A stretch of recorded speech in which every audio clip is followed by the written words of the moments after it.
요한복음 이제 10장이 끝나고 11장 보겠습니다. 오늘 11장은 우리가 또 잘 아는 내용, 죽은 나사로의 부활 사건을 다루는 겁니다.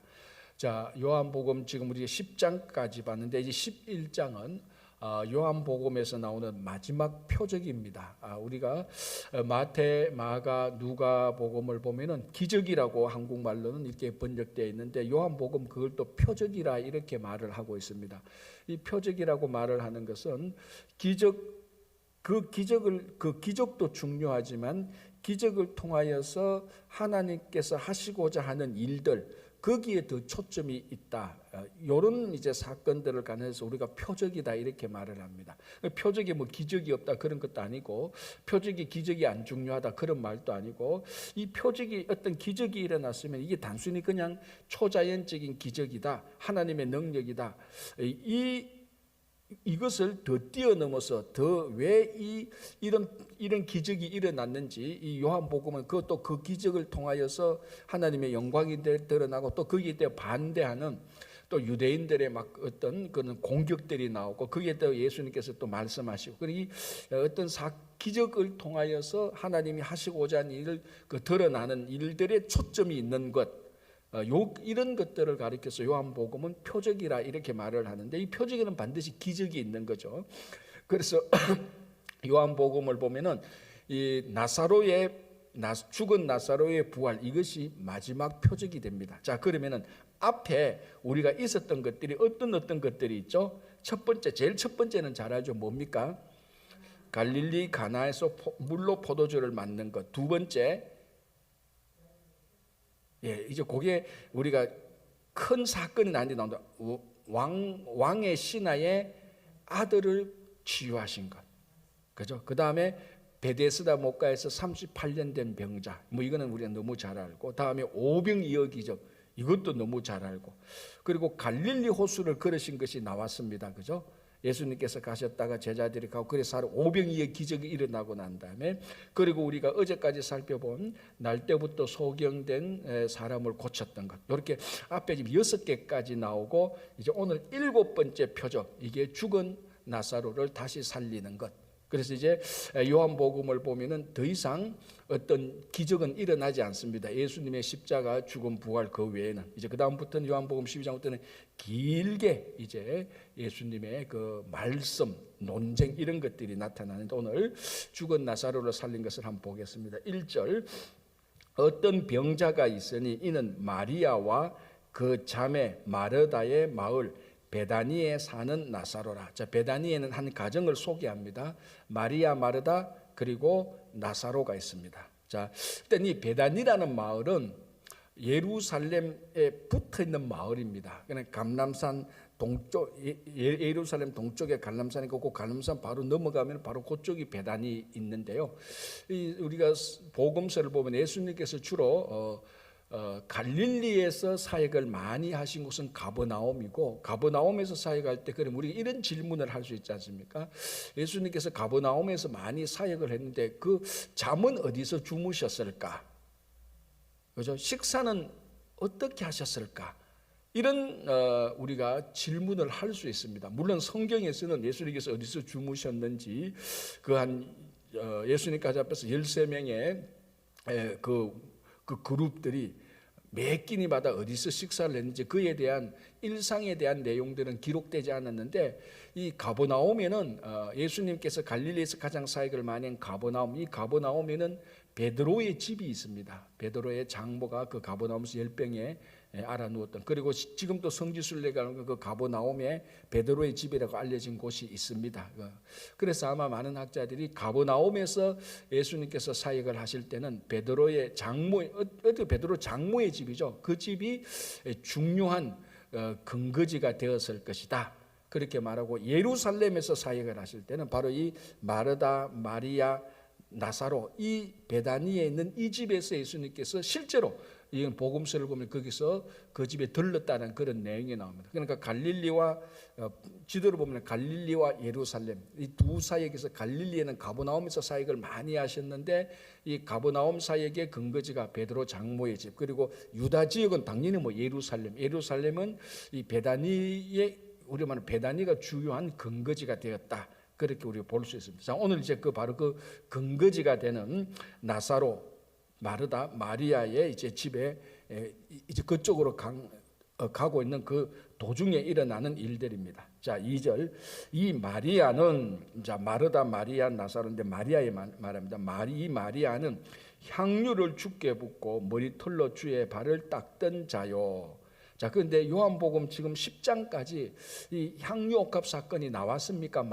이 마리아가 하는 거 안 나왔습니다. 나중에 이제 12장 넘어가면은 나오게 되는 겁니다. 그런데 이미 요한복음을 기록했던 요한은 이 모든 사건이 끝나고 난 다음에 기록을 하니까 이 마리아는 이제 조금 있으면 예수님의 죽음을 준비하는 그런 의미로 옥합을 깨뜨린 마리아가 옥합을 깨뜨린 그 사건을 요한은 알고 있으니까 그걸 이제 미리 아직 일어났지 않았지만 알고 있으니까 여기서 지금 기록을 하고 있는 것입니다. 자, 이 마리아는 향유를 주께 붓고 머리털로 주의 발을 닦던 자요, 병든 나사로는 그의 오라버니더라. 이제 그 가정의 상황을 말하고 있죠. 자, 3절. 이에 누이들이 예수께 사람을 보내어 이르되 주여 보시옵소서, 사랑하시는 자가 병들었나이다. 자, 이미 이 마리아, 마르다, 나사로 그 집안과 예수님과의 관계가 얼마나 친밀했는지 알고 있습니다. 사랑하시는 자가 병들었다. 우리 오라버니 나사로가 병들었다 말을 하지 않고 사랑하시는 자, 예수님께서 사랑하시는 자가 병들었습니다. 근데 굉장히 이 가족하고 예수님하고는 친밀한 그런 어떤 유대 관계가 있었다는 것을 알 수 있습니다. 자, 4절. 예수께서 들으시고 이르시되 이 병은 죽을 병이 아니라 하나님의 영광을 위함이요 하나님의 아들이 이로 말미암아 영광을 받게 하려 함이라 하시더라. 자, 나사로가 병들었다. 사랑하시는 자가 병들었단 말을 듣고 예수님께서 이 병은 죽을 병이 아니다라고 말하고 하나님의 영광을 위함이다라고 말합니다. 자, 우리가 보통 앞에서 이미 날 때부터 소경된 자, 거기서 제자들이 보고 했던 질문 있지 않습니까? 이 소경된 것이 누구의 연유로 인함입니까? 그러니까 어떤 질병은 병은 누구의 죄로 인한 것이다라는 생각이 그 당시에 대부분의 사람들이 하고 있었던 거고 또 그게 전혀 틀린 말이 아닙니다. 자, 그런데 이 병은 하나님의 영광을 드러내기 위함이다. 누군 마르다가 잘못했거나 마리아가 잘못했거나 그게 아니고 하나님의 영광을 드러내기 위한 병이다라고 말을 하는 겁니다. 자, 우리가 병 또는 어떤 우리가 당하고 있는 고난, 어려움 이런 것들이 우리의 잘못에 기인한 것들이 참 많이 있습니다. 그죠? 우리가 이런 잘못을 했고 이런 악행을 저질러서 내가 지금 이런 어려움에 공경에 처했구나. 그런 일들이 우리에게는 참 허다합니다. 그러나 어떤 우리의 공경은 우리가 욥기처럼 우리의 잘못에 기인한 것이 아니고 하나님의 영광을 위하여 또는 하나님의 하시고자 하는 일을 드러내기 위한 그런 고난과 그런 아픔들이 있는 것입니다. 그런 것들을 우리가 이제 분별할 줄 아는 것도 참 중요한 것이죠. 그래서 하나님의 영광을 드러내기 위한 것이다. 그러니까 또 우리가 궁극적으로 보면은 하나님께서 모든 것을 합하여서 선을 이루시기 때문에 비록 우리가 잘못해서 고난 당하는 그것조차도 하나님께서는 그걸 통하여서도 영광을 돌리도록 하나님께서 또 모든 것을 합하여서 선을 이루어 나가시는 것들입니다. 자, 5절. 예수께서 본래 마르다와 그 동생과 나사로를 사랑하시더니, 지금 굉장히 이 가정과 예수님과의 관계, 사랑이란 말을 벌써 2번이나 합니다. 그래서 나사로를 사랑하시더니 6절. 나사로가 병들었다 함을 들으시고 그 계시던 곳에 이틀을 더 유하시고. 이제 이게 난센스죠. 아니, 사랑하시는 자가 병들었고 예수님께서 사랑하는 그 나사로가 병들었다면 다른 사람들보다 더 빨리, 더 급하게, 더 중요하게 가야 되지 않습니까? 지금 보십시오. 벌써 사랑하시는 예수님과 이 나사로 가족과의 그 친밀한 유대감을 벌써 확실하게 드러내는 겁니다. 확실하게 드러냈다면 아프다 그러면 더 먼저 빨리 달려가야 되지 않습니까? 사람이 그렇잖아요. 내가 미워하는 사람이 아프다 할 때하고 자기 자녀가 아프다 할 때 우리 발걸음이 어느 쪽으로 더 빨라집니까? 당연히 우리가 사랑하는 자녀가 아플 때 발걸음이 더 빨라지는 거죠. 그런데 예수님도 나사로가 병들었다라고 말하면 빨리 그 즉시로 빨리 가셔야 되는데 이 6절에 이틀을 더 유했다. 이 한나절도 아니고 하루도 아니고 이틀입니다. 자, 이 나사로의 병이 중요했기 때문에, 아주 중했기 때문에 마르다와 마리아가 사람을 보냈습니다. 그러면은 웬만하면은 예수님이 오실 때까지 기다리죠. 예수님께서 예루살렘에 오시면은 이 마르다와 마리아 집에 반드시 들렀기 때문에, 그럼 우리 같으면 이렇게 말할 것 아닙니까? 좀 이 병이 그렇게 중요하지 않으면은 뭐 웬만하면 예수님께서 오시면은 우리가 좀 그 예수님께 이 병이 낫도록 기도 좀 부탁하자. 보통 우리는 그렇게 합니다. 그러나 사람을 보낼 정도로, 자, 이게 어디서 어디까지 보냈는가 하면 지금 마르다와 마리아는 어디에 있습니까? 예루살렘 옆에 베다니에 있습니다. 그럼 예수님은 어디서 출발합니까? 자, 그러니까 여러분 한번 보시기 바랍니다. 10장 40절을 보시기 바랍니다. 10장 40절. 다시 요단강 저편 요한이 처음으로 세례 베풀던 곳에 가사 거기 거하시니. 자, 예수님께서 지금 이제 나사로가 있는 베다니 유다 지역 남쪽 예루살렘에 출발하는데 어디서 출발하십니까? 요한이 처음으로 세례 베풀던 곳입니다. 자, 그 지역은 어디지요? 갈릴리 지역이죠. 갈릴리 지역입니다. 그러니까 예수님께서 갈릴리 지역에서 지금 갈릴리 지역에서 예루살렘으로 오는 겁니다. 걸어서. 그러니까 이게 시간이 좀 걸리지 않습니까? 하루 정도는 뭐 걸어 오려면은 꽤 오랜 시간이죠. 하루 정도는 걸릴 겁니다. 하루 정도 더 걸릴 겁니다. 버스로 차 타고 오면 한 2시간이면 싹 한두 시간이면 갈 수 있겠지만 그 길이 멀지 않으니까 직행 코스로 가면은. 그런데 예수님께서 갈릴리 지역에서 이제 다시 예루살렘으로 옵니다. 그런데 그 갈릴리 지역에 있는 예루살렘에게 마르다와 마리아가 사람을 보낼 정도로 나사로가 중하다는 겁니다. 그렇지 않습니까? 여기서 그까지 사람을, 만약 여기서 우리가 쉽게 말하자면 우리가 지금 릴레이에 있는데 예수님께서 여기 더글라스턴에 와 있다. 그러면 사람을 보내면 요 가까우니까 뭐 금방 가지만은 이게 걸어서 거의 뭐 최소한 한나절, 아무리 빨라가도 달려도 한나절 이상 하루 걸리는 그 걸음에 사람을 보낼 정도입니다. 우리 오라버니가 병들었다 할 정도로. 그럼 이 병이 가벼운 병입니까? 중한 병입니까? 당연히 중한 병이죠. 그러니까 우리가 오늘 봐서 알겠지만 얼마나 중했는가. 결국 이 병으로 나사로가 죽는 겁니다. 그럼 지금 죽기 일보 직전의 상황이어서 마르다와 마리아가 사람을 보내서 우리 오라버니 사랑하신, 예수님께서 사랑하시는 우리 오라버니가 중요한 병에 걸렸습니다. 빨리 와서 좀 기도해 주시고 치유해 주십시오 라고 그렇게 부탁을 한 겁니다. 그럼 예수님께서 만사를 제치고 빨리 와야 됩니다. 그런데 6절에 나사로가 병들었다 함을 들으시고, 자, 좀 더 해석하면 아주 중병에 걸렸다 함을 들으시고 그 계시던 곳에서 빨리 베다니로 가시더라. 이게 정상입니다. 자, 그런데 들으시고 그 계시던 곳에 이틀을 더 유하시고. 아니, 난센스죠. 아니, 이렇게 하면 안 되잖아요. 그죠? 안 되잖아요. 자, 그러면 이제 우리가 예수님의 성품을 우리가 아니까 지금 빨리 가서 고쳐야 되는데 이틀을 더 유했다. 뭔가 의도가 있겠죠.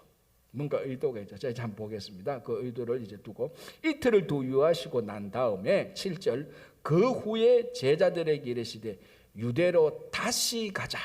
자, 유대로 가자가 아니고 다시 가자. 이미 예수님께서는 요한복음 보면 갈릴리에 있다가 초막절에 올라왔죠. 또 수전절에도 올라오셨죠. 우리가 앞에서 봤지 않습니까? 수전절에 왔다가 다시 세례 베푼 곳에 가셨다가 지금 다시 올라오는 거예요. 그래서 지금 갈릴리에서 유대로 왔다 갔다 반복을 계속 많이 하는 겁니다.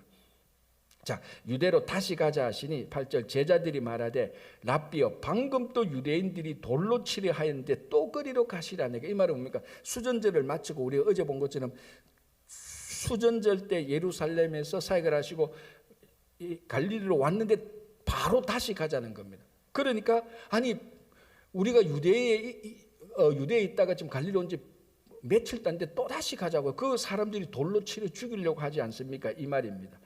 자, 8절 제자들이 말하되 랍비여 방금 또 유대인들이 돌로 치려 하였는데 또 그리로 가시려 하나이까. 아니 그 위험한 것이 또 이렇게 급히갑니까? 라고 말하는 9절 예수께서 대답하시되 낮이 12시간이 아니냐. 사람이 낮에 다니면 이 세상의 빛을 보므로 실족하지 아니하고 밤에 다니면 빛이 그 사람 안에 없는 거로 실족한다나. 자, 이 9절 10절은 좀 비유적인 말씀입니다. 자, 낮에 사람이 다니면은 그 넘어집니까? 안 넘어집니까? 일반적으로 말해서 안 넘어지죠. 왜? 환하게 밝잖아요. 환하게 밝은데 뭐 헛디거나 돌뿌리에 걸려서 넘어지지 않습니다. 왜? 빛이 있으니까. 그런데 밤에 다니면은 뭐 이 당시 밤하고 지금 밤하고 다르. 이 당시 밤은 완전 깜깜하잖아요. 전기가 없으니까. 그래 가다 보면 밤에 가다 보면 돌뿌리에 걸리기도 하고 웅덩이 있으면 푹 빠지기도 하고. 낮에 다니면 실족하지 않고 밤에 다니면 실족한다. 그런데 지금이 낮이 아니냐? 우리가 유대로 가도 실족하지 않는다. 이 말을 이렇게 말한 거예요. 비유는 무슨 말인가 하면 우리가 지금 유대로 다시 가도 낮에 사람이 실족하지 않는 것처럼 아직 예수님의 때가 안 됐기 때문에 우리가 가도 지금 당장 가도 뭐 돌에 맞거나 체포될 일이 없다 그 말입니다. 그러니까 낮에 가면 괜찮아. 아직 때가 안 됐지 않느냐. 그러나 밤에 가면은 위험하다. 지금 밤이 아니다. 낮이다. 이 낮에는 다닐 수 있다. 이런 말이죠. 그리고 지금 낮이니까 가도 괜찮다. 제자들아 걱정하지 마라. 돌로 안 친다. 좀 약간 좀 우리가 말하면 돌로 치도 너는 안 친다. 걱정하지 마라. 돌 치도 내가 맞을 테니 너는 그냥 가자. 걱정하지 마라. 이렇게 이제 위로하고 유대로 올라가는 겁니다. 자, 11절 이 말씀을 하신 후에 또 이르시되 우리 친구 나사로가 잠들었도다. 자, 여기 또 친구라는 말이 나오죠. 제가 늘 얘기하지만 여러분 성경을 보실 때 친구라는 말이 얼마나 많이 나오는지 모릅니다. 찬송가를 한번 보십시오. 찬송가 예수님이 우리란 친구란 말이 얼마나 많이 나오는지 모릅니다. 그래서 교회 이름이 친구교회 아닙니까? 자, 우리 친구 나사로가 잠들었다. 자, 나사로는 예수님하고 무슨 관계입니까? 예수님께서 사랑하시는 자. 그죠? 그래서 아까 앞에서 사랑을 두 번이나 말했죠. 이 나사로와 그러니까 마르다 마리아가 예수님께서 나사로를 사랑한다고 말했고, 그리고 5절에 예수께서 본래 마르다와 동생과 나사로를 사랑한다. 객관적으로 봐도 나사로를 사랑한다고 말했고, 그리고 이제 예수님께서 직접 말씀하십니다. 뭐라고 말할까? 내 친구, 우리 친구 나사로라고 말합니다. 굉장히 친밀한 관계죠. 이게 정상적인 예수님과 이 마르다와의 정상적인 신앙의 관계입니다. 아주 친밀한 관계. 자, 우리 친구 나사로가, 자, 그러니까 나사로는 예수님의 친구입니다. 자, 그런데 뭐라고 말합니까? 잠들었도다. 그러나 내가 깨우러 가노라. 자, 지금 요 정도 상태는, 이 정도 상태는 이제 나사로가 이미 아마 죽었을 것입니다. 죽었을 겁니다. 지금 예수님께서 아직 그까지 도착 안 했으니까.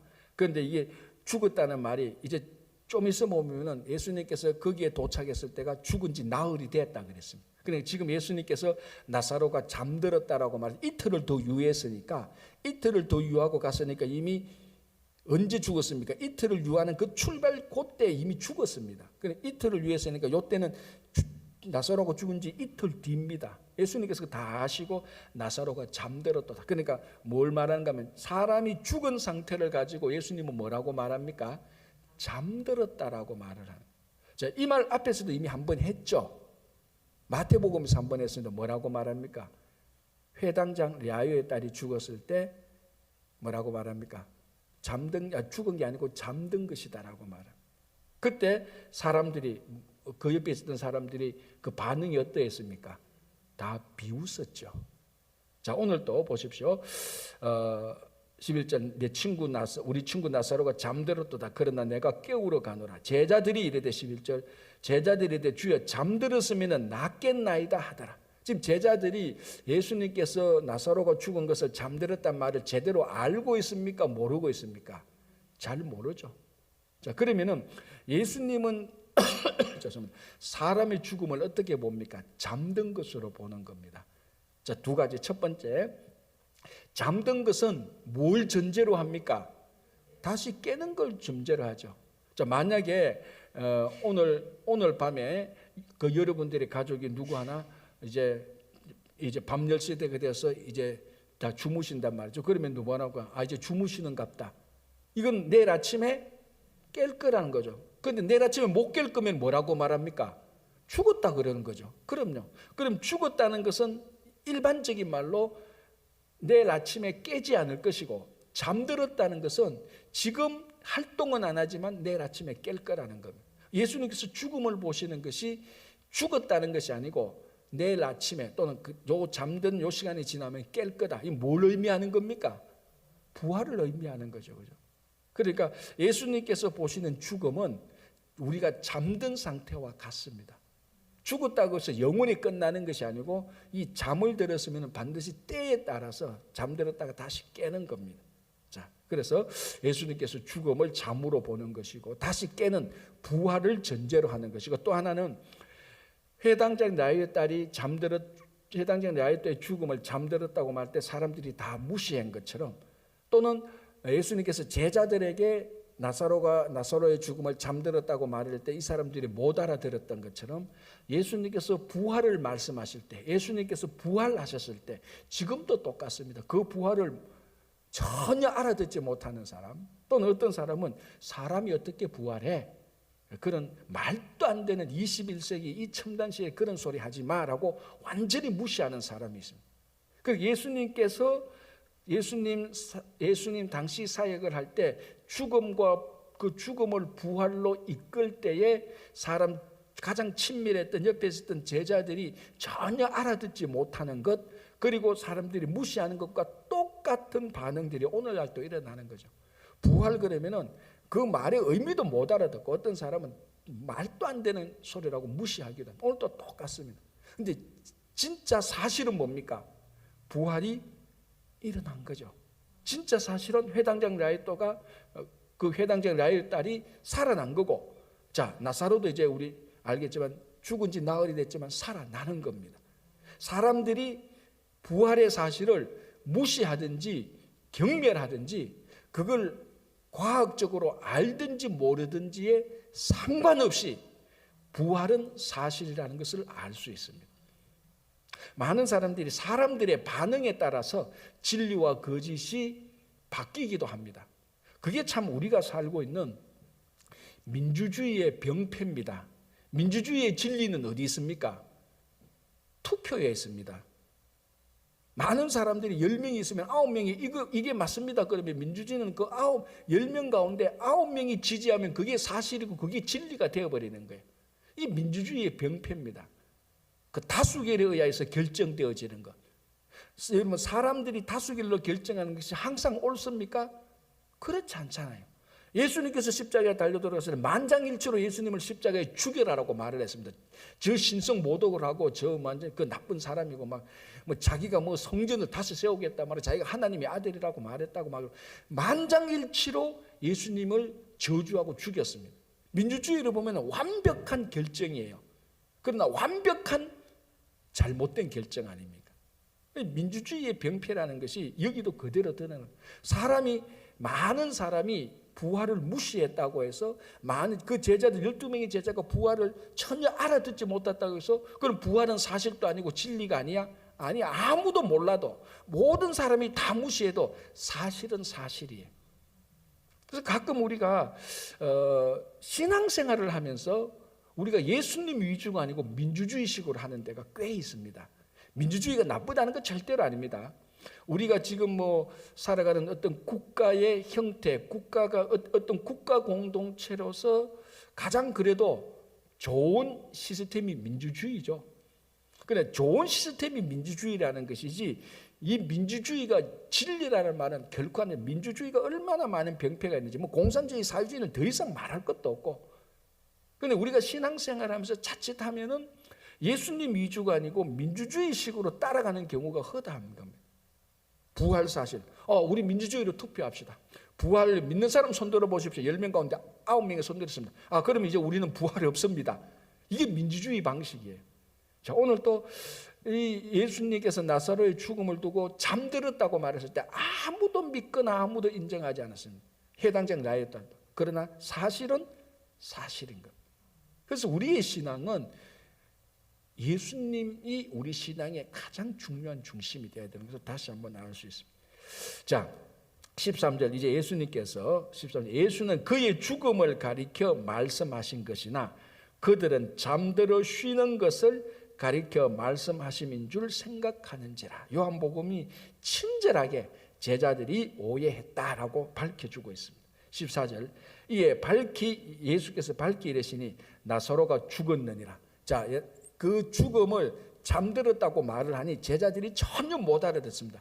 답답해가지고 예수님께서 야, 내가 잠들었다고 말한 것은 나사로가 죽었는 거야. 예수님께서 밝히 말합니다. 야, 너희들 못 알아듣구나. 내가 죽음을 잠이라고 말한 것은 너희들 못 알아들었구나. 야, 나사로는 지금 죽었는 거야 라고 말합니다. 자, 보십시오. 그리고 만 다음 15절에 내가 거기 있지 아니한 것을 너희를 위하여 기뻐하노니. 이게 무슨 말입니까? 나사로가 죽었던 그 장소, 그 현장에 예수님께서 안 계신 것. 왜 안 계셨죠? 의도적으로 이틀을 안 갔잖아요. 빨리 안 갔잖아요. 예수님께서 그 나사로 죽음의 현장에 안 간 것을 너희를 위하여, 너희는 누구죠? 제자들을 위하여 예수님이 기뻐한대. 아니 이게 무슨 말이에요 지금? 알아듣기도 하고 뭐든 무슨 말입니까? 자 보십시오. 이는 너희로 믿게 하려 함이라. 뭘 믿게 하는 거야? 그러나 그에게로 가자. 이거 무슨 이 말을 제자들이 알아듣습니까? 못 알아듣습니까? 전혀 못 알아듣.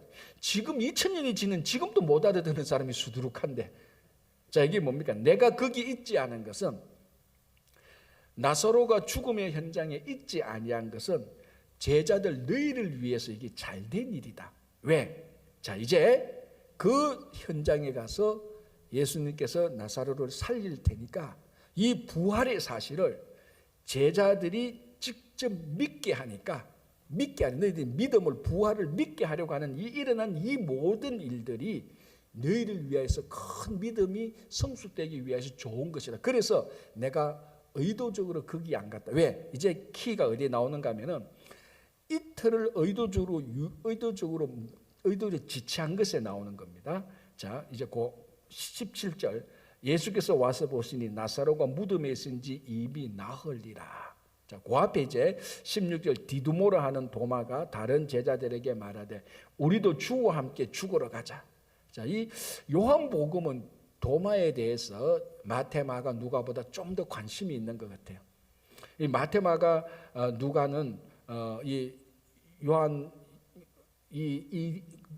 그냥 도마에 대해서 이렇게 자세히 설명 안 합니다. 어쨌거나 이 도마가 굉장히 지금 뭐 죽음 얘기하고 뭐 이러니까 이 도마가 막 어떤 열정으로 지금 모르는 열정입니다. 내용은 콘텐츠 알맹이 없는 열정입니다. 우리도 주와 함께 죽으러 가자 막 이렇게 막 흥분한 거예요. 자, 어쨌든 또 요 내용은 나중에 예수님께서 부활하실 때 또 나타납니다. 그거는 그때 보고 자 17절 예수께서 와서 보시니 나사로가 무덤에 있은지 이미 나흘이라.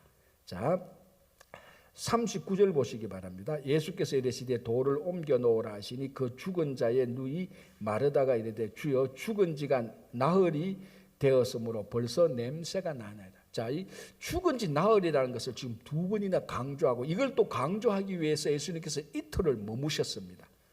자, 키포인트가 뭐냐면 나사로가 죽은 지 나흘이라는 것.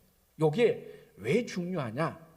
우리는 모릅니다. 이게 왜 중요한지. 그러나 이 당시 유대 사람들은 사람이 죽은 지 나흘째는 완전히 진짜 회복이 불가능한 상태라고 말해요. 그 당시 전성에 의하면은 민간에 떠돌아다니는 이야기에 의하면 이건 성경에 있는 얘기라는데 유대인들 그 자기들이 우리말로 하면은 뭡니까? 전에 내려오는 이야기들이 있지 않습니까? 뭐 좀 민간 뭐 아침에 거미를 보면 뭐 재수 없다 이런 말투로 뭐 빨간 글씨로 사람 이름 쓰면 뭐 죽는 이런 뭐 사자가 죽을 사자 이런 것들이 있었는데 그 중에 하나가 뭔가 하면은 사람이 죽으면은 죽은 영혼이 3일 동안에 그 시신 주위를 맴돌고 있다는 생각 그런 얘기가 많이 있었어요. 근데 나흘째가 되면은 이 영혼이 완전히 시신을 떠난다는 거예요. 그래서 나흘째 되면 나흘째부터 완전히 본격적으로 시신이 부패하기 시작하는 겁니다.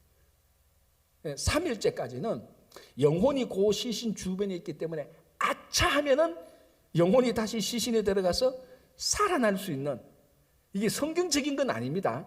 그런 사람들의 생각을 하고 있었던 것이 있었어요. 그런데 나흘이 되면은 천하 없어도 이 시신은 살아날 수 있습니까? 없습니까? 못 살아나요. 사람들이 그렇게 생각해요. 그래서 예수님께서 그 날짜를 맞추는 겁니다. 이제 나사로를 살리는데 혹시 나사로를 죽은 지 이틀 만에 살린다면은 그 주변에 있던 영혼들이 어떻게 해서 들어갔겠지. 또 사람이 그렇게 말할 수 있을 겁니다. 저 귀신 뭡니까? 귀신의 왕이잖아. 저 떠돌던 영혼들 불러가지고 다시 들어가게 해서 살려냈다. 또 예수님께서 부활해도 귀신의 왕, 귀신이 다른 귀신한테 얘기해서 들어가 살았다. 그런 얘기 할 수 있는 여지가 있죠. 근데 나흘째 되면은 영혼이 없어요. 완전히 그 육신 껍데기만 했습니다. 이건 살아날 수가 없는 거예요. 그 살아날 수 없는, 마치 진짜 에스겔 골짜기에서 우리 다 성경 에스겔 다 37절에 나오는 것처럼 그 마른 뼈 환상을 보는 그 골짜기의 뼈들이 살아나는 것처럼 지금 나사로의 시신은 완전히 그런 상태입니다.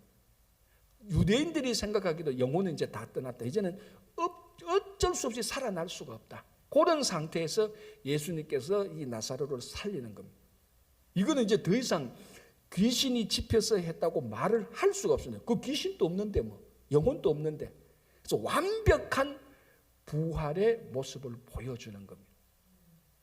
이것이 예수님께서 그 자리에 없었다가 거기 처음 가서 살렸을 때 정말 이거는 예수님의 완전한 부활의 능력으로 살리는 겁니다.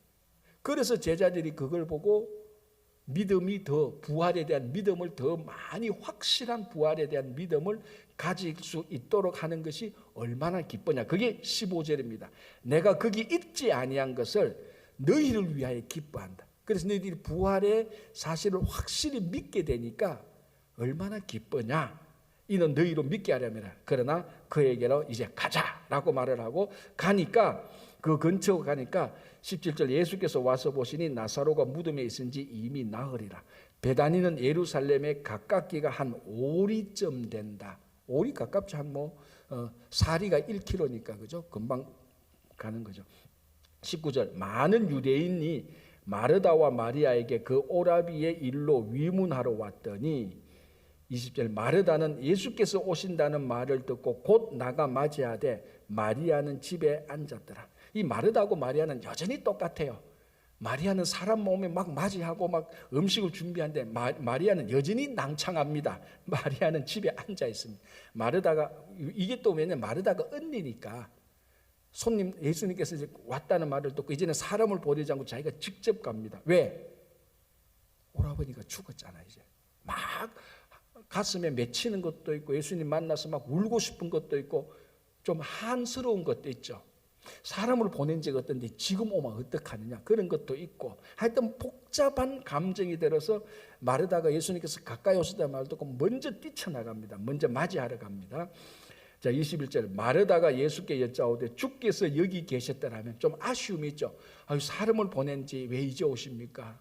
그렇게 말하셨더라면 오라버니가 죽지 아니하겠다. 예수님에 대한 절대적인 신뢰가 있습니다. 예수님께서 여기 계셨더라면 죽지 아니하실 것이다. 22절, 그러나 나는 이제라도 주께서 무엇이든지 하나님께 구하시는 것을 하나님이 주실 줄 믿습니다. 자, 이 부분에 있어서 마르다가 굉장한 신앙이 있는 것을 보여줍니다. 자, 우리가 마르다와 마리아, 예수님께서 그 집에 찾아왔을 때 마르다가 열심히 일을 했고, 그래서 마르다는 신앙이 없고 마리아는 그 발치에서 말씀을 듣고 마리아는 신앙이 있고, 우리가 보통 그런 얘기를 합니다. 물론 그 사건에서는 그런 내용들이 나타납니다. 그러나 마르다는 전혀 예수님을 믿는 신앙이 없었다, 그렇게 딱 치부하면 안 됩니다. 그건 그 사건이고, 다른 사건에 보면은 마르다가 뭐라고 말합니까? 22절에 그러나 나는 이제라도, 지금이라도 주께서 무엇이든지 하나님께서 구하시는 것을 하나님이 주실 줄 믿습니다. 그는 굉장히 마르다는 예수님에 대해서 절대적인 신뢰를 가지고 있습니다. 자, 그러니 23절에 그 말을 듣고 예수께서 이르시되 네 오라비가 다시 살 것이다. 자, 그런데 이 이야기를 듣고 마르다가 뭐라고 말합니까? 24절에 마르다가 이르되 마지막 날 부활 때에는 다시 살아날 줄을 내가 아나이다.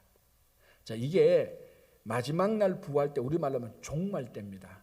우리 구약 성경에도 보면 종말 때가 되면은 모든 죽었던 게 다 회복되는 그런 내용들이 나오고, 이 당시에 유대인들은 종말 마지막 때에는 부활이 있다는 것을 많은 사람들이 믿고 있었어요.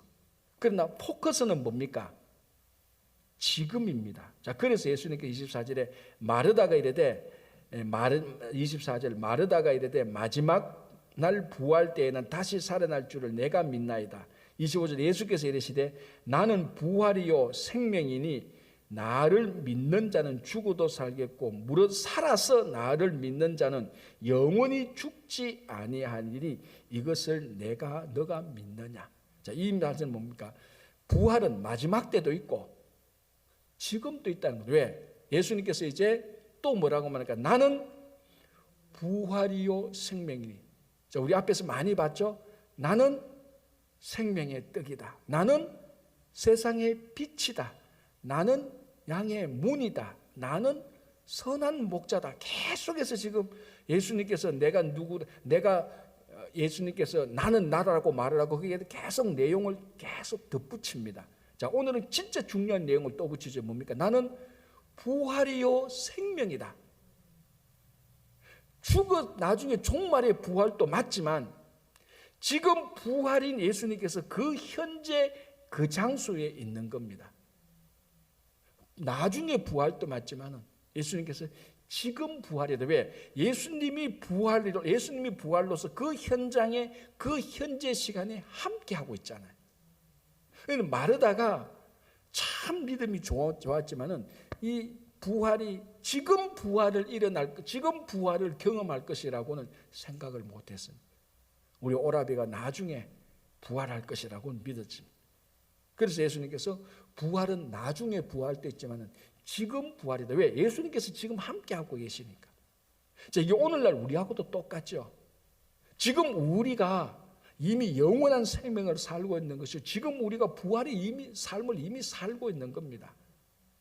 우리가 예수 그리스도를 믿었다는 것 자체가 세상에 우리는 이미 죽었지 않습니까? 세상에 우리는 죽었고 다시 살아난 삶을 살고 있는 거예요. 그리고 많은 사람이 우리가 죽고 난 다음에 부활하겠지. 맞습니다. 당연히 맞죠. 그러나 이미 우리는 지금부터 부활의 삶을 살고 있는 겁니다. 우리가 영원한 생명을 언제 삽니까? 당연히 우리가 죽고 난 다음에 하늘나라 가서 영원한 생명을 살죠. 그러나 지금 이미 우리는 영생을 살고 있는 겁니다. 그래서 우리가 나중에 죽고 천국에 가서 뭐 하겠다. 그 천국에 가서 뭐 하는 것도 맞지만은 우리가 현재의 삶 속에서 여기서 이미 우리는 영원한 생명을 살고 이미 우리는 부활의 삶을 사는 겁니다. 그래서 우리가 이 땅에 살아갈 때 실패하고 넘어지고 자빠지고 깨지고 다 부서져도 우리는 부활의 삶을 살고 있으니까 그 부활의 능력이 우리들에게 나타나서 다 죽음으로 인해서 일어나는 현상들, 부정적인 것들, 원한적인 것들, 깨진 것들이 부활의 삶을 사니까 그런 것들이 다시 다 회복되는 겁니다. 그래서 예수님께서 나는 부활이요 생명이다 라고 말합니다. 자, 그러니 27절 이르되 주여 그러하여다. 주는 그리스도시요 세상에 오시는 하나님의 아들이신 줄 내가 믿나이다. 자, 누가 이 고백을 합니까? 지금 마르다가 하는 거예요. 이 고백을 마태복음에서 누가 한 겁니까? 베드로가 한 거예요. 그럼 마르다의 신앙 고백을 보면 누구 급수입니까? 베드로 급수예요. 레벨이. 그래서 마르다가 우리가 마리다와 마리아에 비해 예수님께서 그 가정에 왔을 때 마르다는 집안일을 한다고 그리고 마리아는 성경을 듣고 물론 아까도 말씀드린 그 현장에는 그게 맞지만은 전체적으로 보면은 마르다가 신앙이 없었던 사람이 결코 아닙니다. 오늘 보세요. 베드로가 고백했던 그 내용을 마르다가 고백합니다.